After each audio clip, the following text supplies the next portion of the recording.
I'm involved in, we've got a new product that we're bringing to market. So I've been focusing a lot of my time on that product. We try and use feedback loops. So, put something out there, get that feedback, really listen intensely, ask really good questions, which draw out needs or pushbacks or challenges, so we can understand that we're really solving the true problem that the customer really wants solving, rather than the problem we want to solve and we think that they want solving. Because often they can be subtly different, but that's really important. It's really important for product development. So we've got a big R&D team, a number of PhD researchers, larger engineering team. So they're building based on what we're hearing and what we're believing we're hearing, and they're prioritizing the next features and the next iterations on that, but also on the marketing side and the go-to-market to get that messaging right, so that when someone reads it, they almost feel like an aha moment. Wow, okay, that's what I've been trying to say, but no one's been hearing me.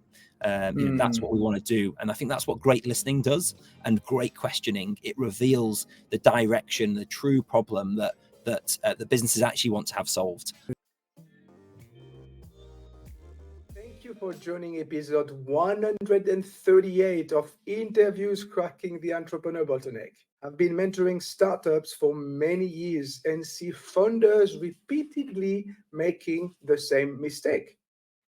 They get lost in their technical solution without being crystal clear about who their customers are and what their needs are. Liam Patterson, the founder and CEO of Bottleneck, is very well aware of that bottleneck. His company is a marketing technology platform that helps retailers unlock the full potential of Google Shopping out in the UK. Evolving in a very competitive landscape, deeply understanding their customers is critical to their growth. So join our conversation as Liam shares how to build great products in e-commerce, stay on top of your customers' minds, prospect for the right customers, and move from startup to scale. Talking about bottlenecks, remember that the biggest risk your business faces is you. There's 100% chance that you will eventually be the bottleneck in your business. It's better to prevent than to cure. So take my bottleneck index and discover what your potential bottlenecks are, their impact on your business, and more importantly, how to tackle them. You'll find the link in the show notes. Hey, Liam, thank you very much for joining me today. Pleasure. Thanks for having me. So, like I said in your introduction, you started your first business when you were like 14. You were still like a kid. That's right. What was so appealing about it? Yeah, so I think I've always come from a family who have been surrounded by entrepreneurship. So my parents ran their own business together. My two grandparents, my two grandfathers were both running their own business. One in kind of pubs, publican, and the other in plumbing. So I think I've always been surrounded by that kind of culture that you can set up. That business is an option, and it's something that gives a lot of freedom, that gives a lot of upside. So yeah, I think it's been a natural draw. And I suppose kind of some breakthrough entrepreneurs in the UK, such as Richard Branson, kind of getting started and really scaling up, becoming a bit of a figure when I was young as well. I think, some of those things have definitely played a part in the draw to entrepreneurship. Was there like a specific trigger though? Or it was just like a long, it was just like growing into you? Yeah, exactly. Maybe growing into myself. Yeah, I think I grew up in a fairly maybe a small town, pretty boring. There wasn't a lot of entertainment on tap. So I think that naturally gets your mind creative, gets your cogs whirring, and seeing the kind of rise of very early stage online e-commerce retail was something that was exciting. It's suddenly accessible if you could put the effort in to learn the coding, to learn the early days of digital marketing, and that appealed to myself and a good friend as well. So I think that was the nature of it. Yeah. How many businesses have you run? Oh yeah, a few, maybe 4 or 5 now. So my first real business was in sports equipment. So I did the sport of fencing. So swords, masks, jackets. We found a low-cost importer based out in China, whereas all the other equipment is made in London and Berlin. So, you know, some of the most expensive cities in the world, certainly at the time, which is like 2009 and 2006. And yeah, we got the UK and Ireland exclusivity for this manufacturer, brought it in and began to build a real business out of the dorm room. So it was that was the first proper business, still running to this day. My dad and my brother run it, and that's his full-time role for my brother. So yeah, it's nice to see that all these years later still going, still generating nice profits. And that was really my first bite into real scaled up entrepreneurship. Before that, it was just iterating, finding opportunities, hustling, as they might say today. So you started at the age of 14. How old are you today? I'm now 36 actually. Yeah, 36. So that's already like 20 years. Yeah, exactly. Yeah. I mean, to give some context, when I was doing e-commerce, Amazon wasn't even around. There was QXL was the big marketplace, and we were selling on that. Then eBay arrived. So yeah, it was really in the early days of e-commerce being a thing. Yeah. Wow. So 20 years ago, we were like in 2002. Yeah. So early days, like you said. What are some of the the big trends you've seen, or the changes in the landscape, or changes in the way you do entrepreneurship over the last 20 years? Yeah, I think it's become way more. It was, the road less trodden was, very much the saying back then, and very much the feeling, being an entrepreneur, even being self-employed, but not necessarily having that drive, just was totally unique. No one was self-employed. No one was a freelancer. It was, just, something that didn't happen, let alone being an entrepreneur and building a business and focus on that scale up. I remember reading about it in things like TechCrunch, and it was, just something happening in Silicon Valley and these startups getting funded. And, then there was just no ecosystem, both on the entrepreneurship, side of things. There wasn't that many, people call them businessmen, and unfortunately, it probably was men. It was very male dominated. It's still too male dominated today, but it certainly was. And it was people's uncles who you might know, and it was older school generation. There wasn't the young youth that you could relate to and be like, I can do that. I could, and I think then the internet's come along. We've seen the rise of that in terms of niches being built out, and I think niches have started to come in terms of entrepreneurship, and then segmented down. There's e-commerce, there's all the different types of entrepreneurship, have their own community, have their own heart, have their own pulse to them, and it's way more accessible. The other side of things is the amount of money you used to need just to do the basics, not even to build the business, but you had to be spending huge amounts. So when I started in e-commerce, you would build your own checkout. You'd have to write and deal with the banks, the merchant services. You'd go and get contracts, get meetings. So the pace was very slow, but also the cost of infrastructure was really, really high. And the amount of talent out there and technology out there was, first of all, it was expensive to access the technology, and it was expensive and rare to get the talent as well.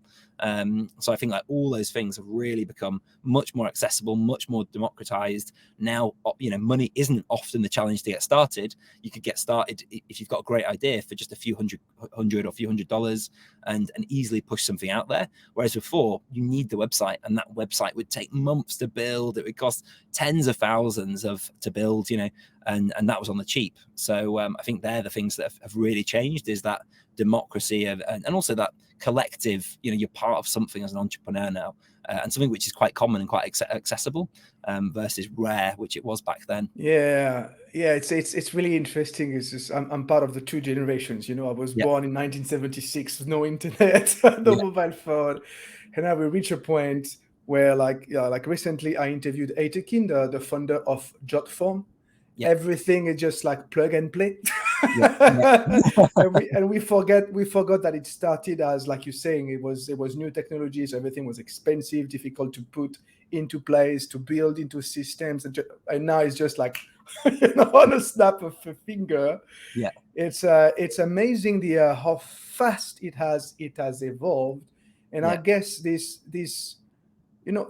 speed as a business owner working into the e-commerce environment, you have to be on top of it, right? Otherwise, it's easy to get left out. Yeah, exactly. I think it's really two sides of e-commerce, because you've still got a heart which is traditional retail. It's great product, great price, understanding the trends, understanding your customer, and the rules that haven't changed and then will never change. If you know great product, if you know your customers, if you're listening to them, then that's that is the core of retail, be it offline or online, and that won't change. But then the technology is where the competitiveness comes. If it's a product which is democratized, I think that's the other side of it, is that whilst the access to information, the requirements of funding have all come down, the thing that's gone up is competition. Now 5, 10, 20 people are launching it, where it might have been 1 or 2 that had a dropship business. Now it's hundreds of people every day are launching dropship businesses. The cost isn't a challenge,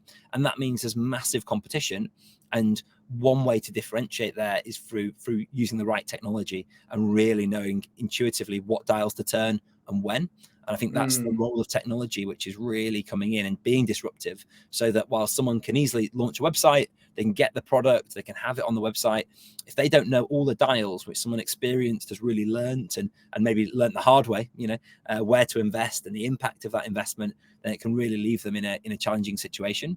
And I think that's the frustration, is that if people, whilst the cost has come down, the cost to stay on top and stay at the front of the pack has risen dramatically. And we've seen that from a paid media perspective. So as you mentioned, we do a lot around Google Shopping, which is the Google search carousel. And we've seen it skyrocket year over year, month over month, and a real leap in COVID. So, when people have gone online, they've taken offline businesses online, and they've not gone the other way. They're now online, selling, competing. It's easier for people to launch businesses. So we're seeing a huge growth in new businesses and quality new businesses, not just, someone giving it a try. We're talking about good, well-executed businesses that will be very successful. But all of those things are fighting for consumers' attention. And they've only got so much time. There's only so much space on whatever form of media it is. If it's Google Shopping, it's the carousel. If it's Instagram or social, you're only going to scroll over and engage with and read so many ads and interact with so many ads. And fundamentally, you only need so many products. You only need to spend so much. And then we're seeing the economic situation where, costs are rising, particularly in the UK. With inflation, the cost of products is going up, so retailers have less margin, and that's a real challenge. Is that you've got these challenging headwinds where the barriers have come down, the costs have gone up, and you've got to kind of trade through it. It's certainly an interesting time that I don't think we've really seen before. And now, just in the last few months, we've seen the AI really starting to take hold, but really in ways that people can now see it. I think that AI has always been there. It's always been able to be used, but it's been used successfully by a small number or a few people, whereas now people can see the impact of it.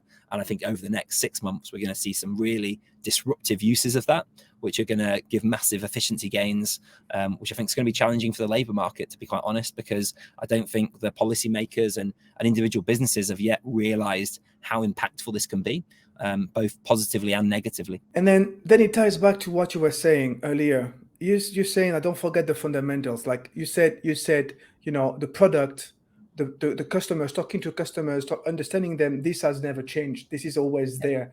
So isn't it a time also where it's even more important to go back to the basics and be like really focused on understanding your customers? Because I'm saying that because, I mentor startups, for instance, and I see a lot of them being so focused on the product, on the technology, but technology is not the end, right? It's just a mean to an end. So how do you make sure that you're on top of the customers yourself? Yeah, absolutely. So in terms of myself in our business, or in terms of more general, so I'm involved in, we've got a new product that we're bringing to market. So I've been focusing a lot of my time on that product. We try and use feedback loops. So put something out there, get that feedback, really listen intensely, ask really good questions which draw out needs or pushbacks or challenges, so we can understand that we're really solving the true problem that the customer really wants solving, rather than the problem we want to solve and we think that they want solving.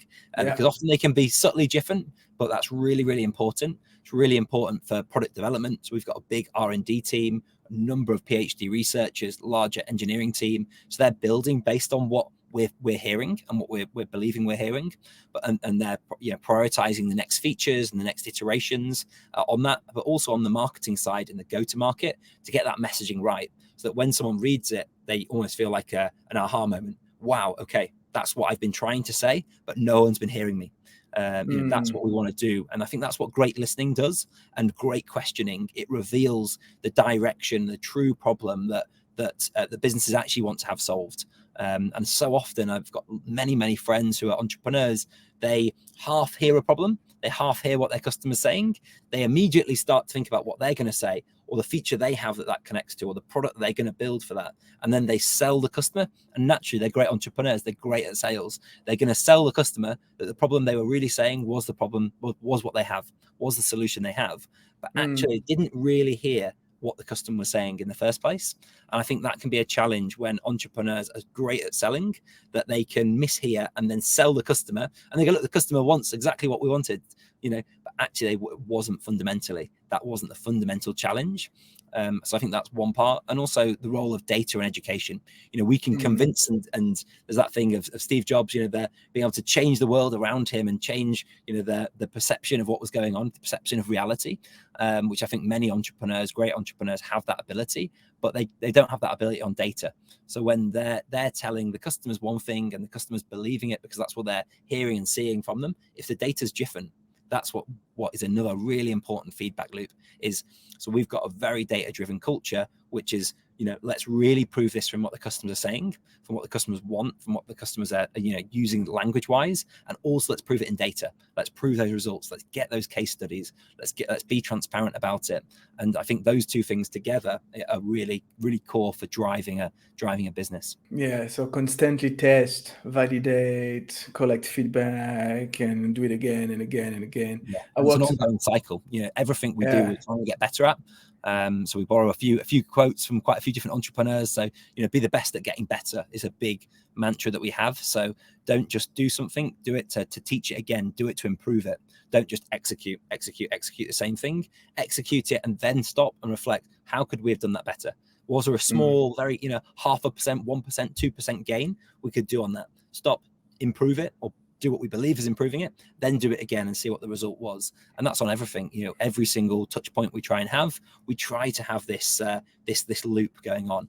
And again, that's something we try to pass through to the teams, to the managers pass down to across those individuals, and vice versa, getting that feedback back up as well. I think it's really, really critical. You were talking about questioning earlier, and I have another quote for you. With the right questions comes the right answers. It's from me. You can quote me. Nice. Yeah, absolutely. Love it. Absolutely love it. Yeah, that's going down. I'm stealing that. We'll attribute it to you. We'll attribute it. That's what I learned in market research. My background is in market research, and that's the say we had. Nice. So why did you go into that specific niche? Niche is a term that you used earlier. And also, why Google Shopping? What did you see? Yeah, it was actually quite by accident. So we're a team of very technical co-founders. So my co-founder has a PhD in maths, and the rest of the team is very engineering led. And we built a business prior to this, which was a print-on-demand business. So it was a digital marketplace. So it was an e-commerce marketplace. Artists, thousands of artists, illustrators, graphic designers would come to the website, upload an image, they could digitally merchandise it onto popular merchandise, so canvases, t-shirts, mugs. We built a proprietary image engine that would render that around a product, so it looked like it was on the folds of a t-shirt, for example. So it looked hyper realistic, like a finished product. And then we would push it into different marketing channels. And the marketing channel that kept driving a good ROI, which we went deeper and deeper on, was Google Shopping, was this carousel of adverts. So we were getting a huge fire hose of images but then becoming e-commerce products. We were putting them out into Google Ads, into Google Shopping, arbitraging, driving the click for driving more revenue than the click cost profitably. And then we were just doing that loop again and again and going really, really deep on it. And we ran it across 14 territories. And the beauty of this model was it was print on demand. So unlike traditional e-commerce where you have warehouses, you have warehouse staff, fulfillment challenges, cash flow challenges, this was on demand. So we would get the order as soon as someone converted through the checkout, the sales checkout, we'd route that order directly to a local print and fulfillment company that we built an API network for, and they would print it and ship it next day to the customer, all tracked. So we were able to run an e-commerce business where we didn't have to be experts on what was coming in, because that was the artists, illustrators, graphic designers reacting to the zeitgeist, and we were putting it through this channel. And one of our investors, or a few of our investors, saw the results month after month, quarter after quarter, and it was Marion Mayer, actually, the co-founder of Booking.com, who said to us, "Look, guys, you're onto something. Can we use this for our portfolio companies?" And we'd never thought about being a tech business, having any kind of SaaS experience. So we were quite hesitant to do it, push back on it. It worked for us, probably wouldn't work for another business. Eventually we gave in and worked with our first clients, and we just saw a hockey stick of revenue, of profit, just from applying all the learnings, all those little 1% gains that we'd been doing for years, building our own technology. And we saw, wow, okay, we're really onto something. And we also started to, first, say 10, 12 customers were from our angels, that were their investments, they were their network, their portfolio companies. And again, repeatedly, we're just driving up profitability, driving up growth on the channel of Google Shopping. And it's at that point that we realized actually how big the market was, that there was, a huge amount of retailers using this channel. They were spending a lot. Actually, the kind of ROI and revenue growth we could deliver was something really impactful. And so it was really we got pulled into this. And then we had to learn the rest. We had to learn, how do we sell? Because none of us had any sales or SaaS sales experience. How do we deliver to customers? We had no service experience. We were from the market, we were from the engineering side of things, from building great products, from the e-commerce world, not at all client services. So I think that really actually helped us, because we just went out of a blank sheet of paper. We got the best training. We imagined the services that we would like to have, and few of us had ever worked with agencies. We'd built everything proprietary. We imagined how these experiences would be, which actually I think was quite a lot better than maybe how they actually were in reality, in many cases.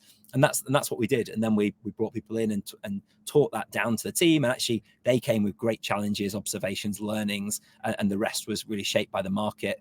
And then about a year ago, we took VC investment into the company as well. But until then, we bootstrapped. So again, that same thing of just listening, iterating technologically on what customers wanted and what was driving results as well. Yeah, I guess also another lesson here is also to be able to surround yourself with the right people. Yeah, absolutely critical. Yeah, and also as you mentioned, I've had quite a few different startups, and I think naturally we're drawn to people that think similar to us, that communicate similar to us, that have very similar attitudes. But actually, that probably means that your core competencies and skill sets are a huge overlap.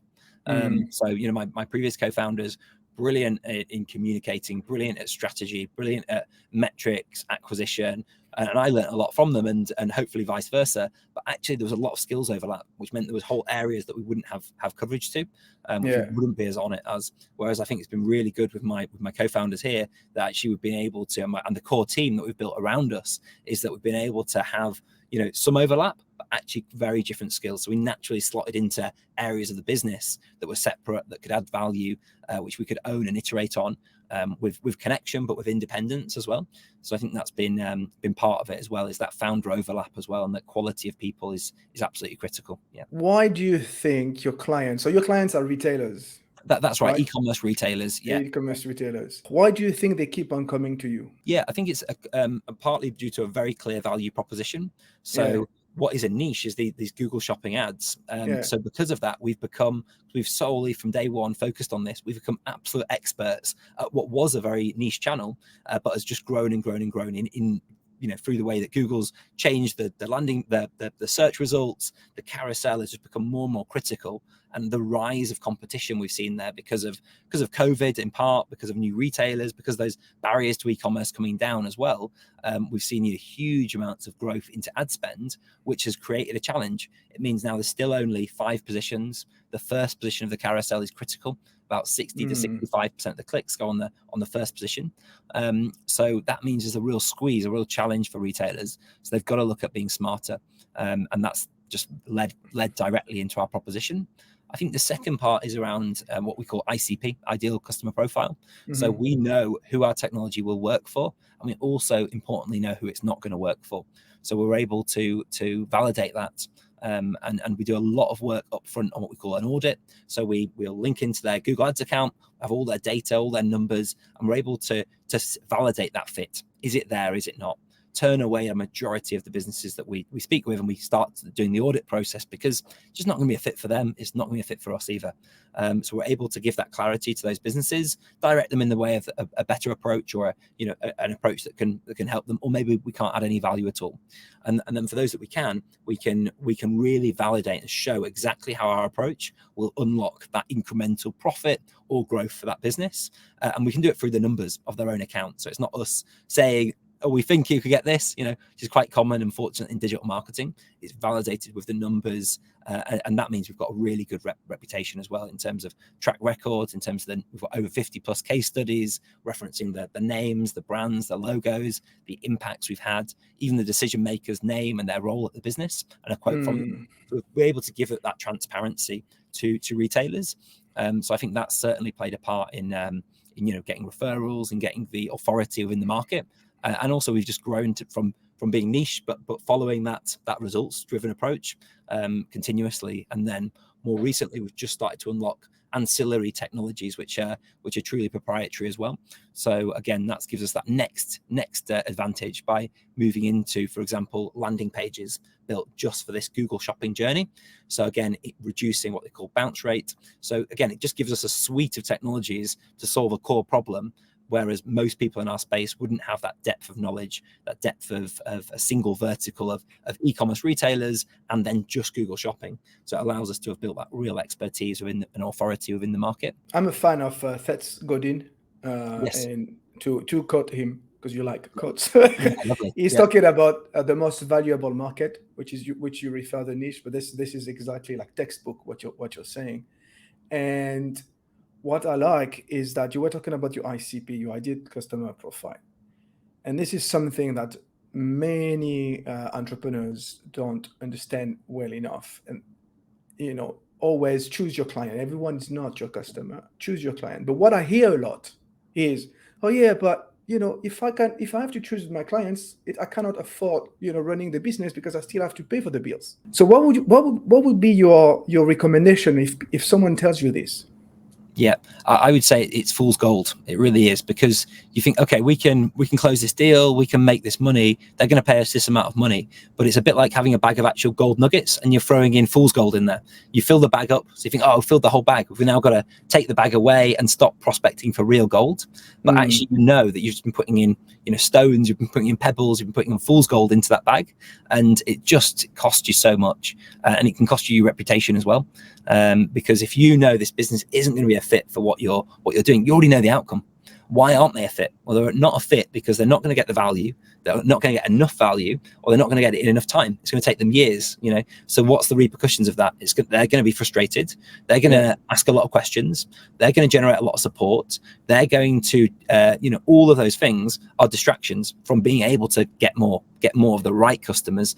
Instead, you're now dealing with challenges which are coming up, and those challenges only exist because they're not the right type of customer. And if you knew that from day one, and it's fine when you're iterating, you're learning, you're revising your ICP through actual learnings, through data, through that feedback loop of hearing what the customers really want, and what they said to you wasn't actually what they really meant. But when you know what they really meant, what they really need, how they really need to solve that, and that's not your solution, then taking them on will only continue to cost you. And I think the other part is where the cost starts. The cost doesn't start at the end where they're generating lots of support tickets and lots of challenges and lots of resources for your client services, your client success, your delivery team. It starts earlier on because you've been prospecting into these no-fit accounts. So they've not just found you organically, they've probably been because you've sent them an email, you've sent them a call, you've maybe run ads to bring them into your funnel. Well, that's a cost. It's a cost of your outbound team, it's a cost of your digital marketing money to bring in the wrong fits. You're already wasting money there.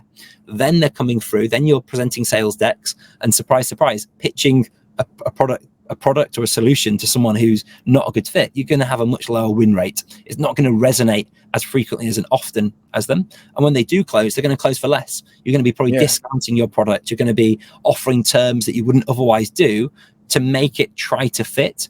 And then after that, you're going to have all this extra support. So actually, it's a huge cost to your business. And the more you're doing this, the more you're incurring this cost again and again. And also then your team get frustrated. They see it happening again and again.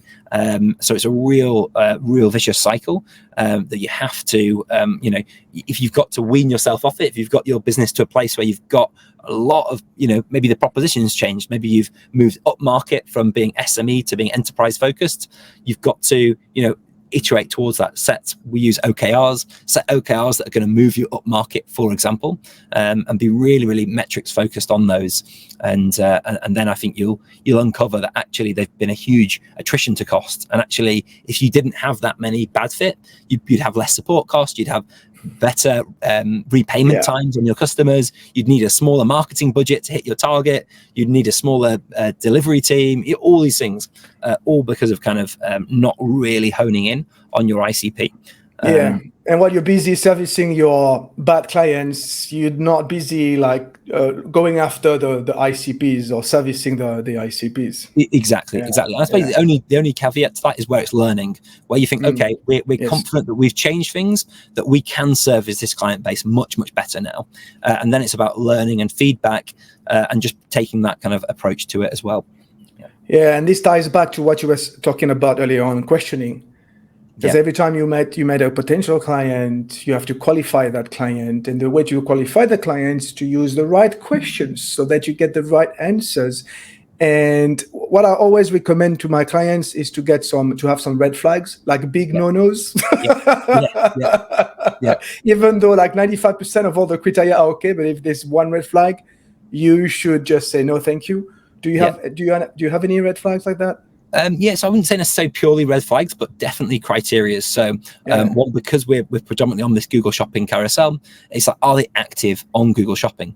Because if they're new to Google Shopping, how are they going to know that we're the best or the worst? They're not going to have any benchmark. So we could take them on, knock it out of the park, and then 12 months later they're like, oh, actually we're going to try someone else to see what that's like, because they have no benchmark that where you've got them to is really remarkable, and they've only got your own word, and that's expected, right? People want to understand. They don't know how good they've got it till they go away and try. So I think that's definitely one, is like, are they active on that? And then other criteria, how much money are they putting through these ads? If they're only spending a very, very small amount, actually that's going to mean that the ROI they can generate and the tests we can run for them are going to be much slower than someone who's got a much larger spend. There's also areas around things that are not so obvious, like their bounce rate. So if they've got a really high bounce rate, so a bounce rate is when someone clicks on the Google Shopping carousel, they land onto the e-commerce website, which is the product page, and they immediately bounce off. They leave without interacting, without clicking. So if that's really their effectiveness of their ad spend. So that could be due to the page speed. It could be really, really slow. So if we know that someone's got a high bounce rate, they've got incredibly slow product pages, they've got no product recommendation on there, they're not showing alternative items for someone to click and buy, we know where the real bottleneck, to come back to your point, we know where the real bottleneck is their website. So we don't want to push loads and loads through, because it's just going to get stuck and it's not going to be impactful. So it's identifying where that bottleneck is and going from there really to relieve that. And then maybe coming back at the right time. So that could be the right product. So we offer them the right product that we have that can remove that real bottleneck, or we direct them in the way of the right partner or independent business, someone else. We just guide them. These are the metrics that are the challenge. Take this away, do that. Maybe you can be a perfect customer later on, and once they've solved that real issue, or maybe we're a perfect fit for them as well, and we can help solve that. So I think that's really critical to it. Great. Let's talk about bottlenecks then, and then let's switch to you a little bit. What have you learned about yourself since you became an entrepreneur? Yeah, I think I've learned a huge amount on the journey. So I think it's knowing where you're really good at, where you can add value. So where my own pattern, my own skill set leads and lags maybe. So I think I'm very good at that vision piece, seeing and understanding a metrics-driven vision, validating true customer demand, and taking that to customer insights, driving that into product vision as well as kind of go-to-market vision. How do we position this so that it resonates with customers? What's the messaging that we're hearing in the market that we can distill to generate cut through? what are the channels, and how do we lead and manage that in an authentic but also in a passionate way, which people are going to want to be a part of in terms of joining our team, attracting that really strong talent into the organization. I think they're some of my strengths. I'd say equally, which is very common when you've got that kind of vision focused piece, sometimes mundane components which are very critical can be lacking. Just doing what might be called administrative tasks, but are very important to be done. So again, having someone who's very regimented, who's very organized, who's following every idea up, every concept up with the next actions that are key dates, that are deliverables, which are against a roadmap, which is time bound, and as we've grown as a business, being able to bring in experts. So I think I'm very good at a lot of things, which I think quite a lot of entrepreneurs who've been in the game, who are smart, who've had their challenges and successes, are able to get to a pretty high level, but you're never going to be an expert in something. So now we have many PhD researchers who can immediately take it and identify the right models to bring in, or UI UX designers who can immediately take a high level wireframe concept and they can take it to that next level of fidelity, really high vision and clarity, and experts within engineering who can ensure that things like the back end is really responsive, it's really quick. We're utilizing the best libraries, the best technologies, really to that expert level. So I think that's been one of the great things of scaling a business, is we're being able to slot in more and more experts into the business. And I'd say, that's my experience is certainly on that, or more on that vision, that go to market, and getting those customer feedback loops in place. Yeah, having those experts is really interesting, because a lot of entrepreneurs, like you said, they tend to do everything by themselves, and they don't let go, which is like one massive bottleneck. Yeah, exactly. Again, I'm very strong on his delegation, and I think it really resonates. So top people don't want to be micromanaged, and not even micromanaged. They want to be given something which is very clear, which is they can see the vision, they can really understand it, they can really conceptualize it, but it is just a vision, and then they're going to paint the picture on top of those lines. It's almost like a line outline, and they're going to make it absolutely amazing. And they own that success, and they have 100% delivered on that success. That's theirs to own, and not to have been told, oh, paint this yellow and do it this red and do that. No, we've given it a very high level outline, which is still very clear exactly what we want, but they've gone off and done that, and they can have that pride in achievement of doing that, which is absolutely brilliant. And for myself, I'm able to step back and think about the next phase, the next other projects. And I think that's the core to having a great team who can where you can paint the outline, but they can add all the detail and the responsibility. Yeah. Exactly, because this is exactly your job as a founder, especially as the business grows. You need to detach yourself more and more from operations. The people under you, people who are a lot better at you than you at what they do, and then focus on strategy, focus on the vision, focus on processes. But I'm curious, because with all that experience you've had, I'm sure you've been the bottleneck in your business before. Do you remember? I'm on a few things. Do you remember the last time, or one of the biggest bottlenecks that you had to tackle? So I suppose there's maybe around a year ago, it's always around kind of resources. So funding is probably one of those things, right, which as a founder you've got to own. So I wouldn't necessarily say it was a bottleneck, but it was maybe like anything, the process is relatively slow. Even when you're getting really good results, you're getting great meetings, you're going to go at the pace of either the market, which at the time a year ago was pretty hot, was pretty rapid. There was a lot of demand, but then you're still going to go through due diligence. And I found that quite frustrating, because, in one respect, you're like, well, due diligence to be quick. There's these things, you've just got to step through them. But then actually your behest to service providers or to the pace of that process externally. And I think then that's creating a bottleneck in terms of, talent's waiting for that. It's waiting for that. It's G'd up. It's on the start line. It wants to deploy that budget to make that next step, that next leap, but you've got to wait for that to come through. So I think that was, I wouldn't say a major bottleneck, but that was one where we had that confidence that we could keep leaning into it and go ahead, knowing it was coming. But there was certainly a moment that if it hadn't, it would have maybe been a bit, okay, we've gone a bit far maybe. So I'd say that's one of them. I think then in terms of, just quick commitments, so I think that's why I delegate a lot down, so that the teams can make those commitments without needing to loop me in. So they can make hiring decisions, they can make progression planning. It's not centralized, it's passed down in our organization to those managers to own those, their OKRs, their objectives. So I really try to step back from that. Whereas I would say maybe historically those things would have to go through me, which then getting time down, getting that to talk about that, to get it approved, maybe wasn't as fast as it could have been, which I think is, we need to run these flywheels quickly. We need to get people to make autonomous decisions. So I think that's that's definitely important to have those. Whilst you might give some of the autonomy, they might still feel uncomfortable until they've run it past you. In which case, that can then, if it's not clear to me that I need to have that meeting to give them that authority, but they felt they did need to have that, then that can become a bottleneck as well. So, and this is critical here, because you're talking about delegation, but it's not only in terms of task, it's also in terms of delegating decision-making power, telling them you have the right to make decisions. Actually, I'm expecting you to make the decisions and be accountable for your work. And this is the type of decisions you can make, and this is the type of decisions that you can't, and they need to go through. So important, so critical. Exactly. And I think that's part of the journey from a bootstrapped startup to becoming a scale up, in terms of now we've got to formalize things. We've got to have progression plans. Whereas before, with a small team, people could just say, well, I know he's amazing. I know that he or she deserves that this opportunity, this improvement. And that was very clear. Whereas as you start to scale up, it needs to become more, more equalized, more professional, more.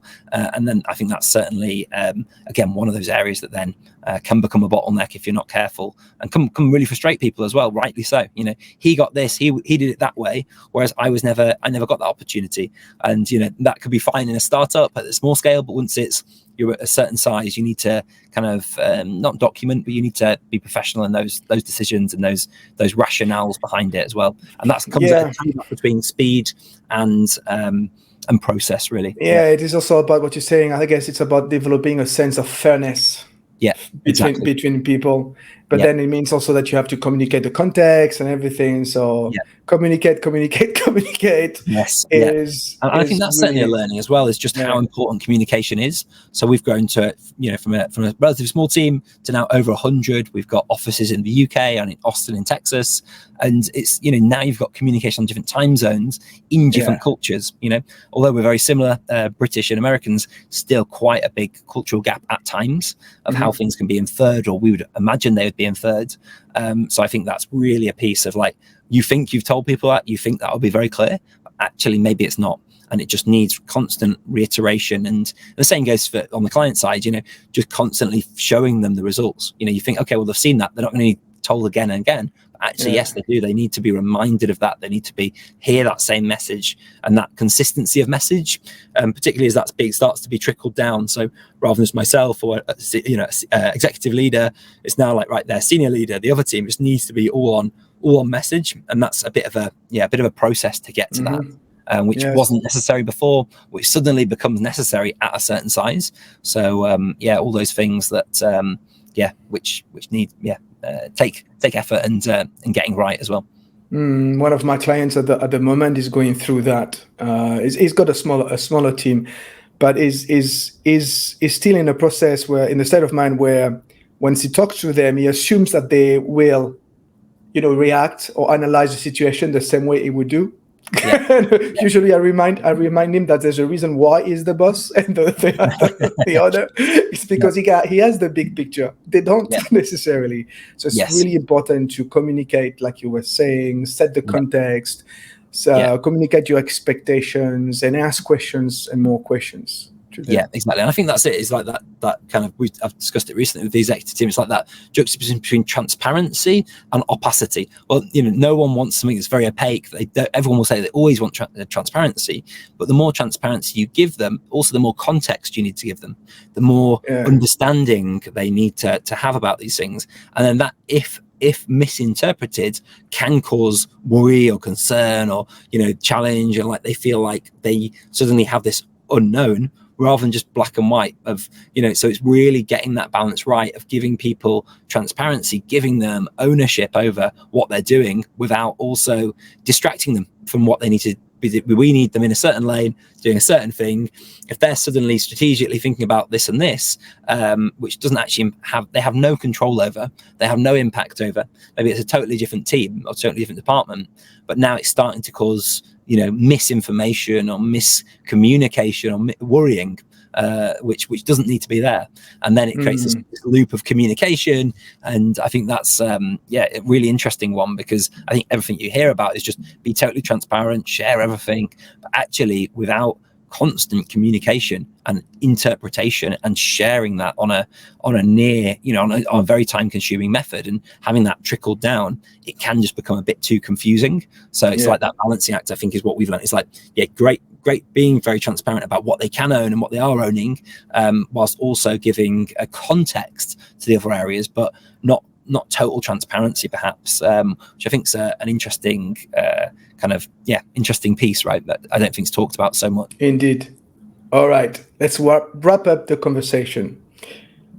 Take all the experience that you have accumulated over a little bit more than 20 years of being an entrepreneur. If there was one practical recommendation that you would give to other entrepreneurs or aspiring founders, what would it be? I'd say trust your instinct, and then validate it with metrics.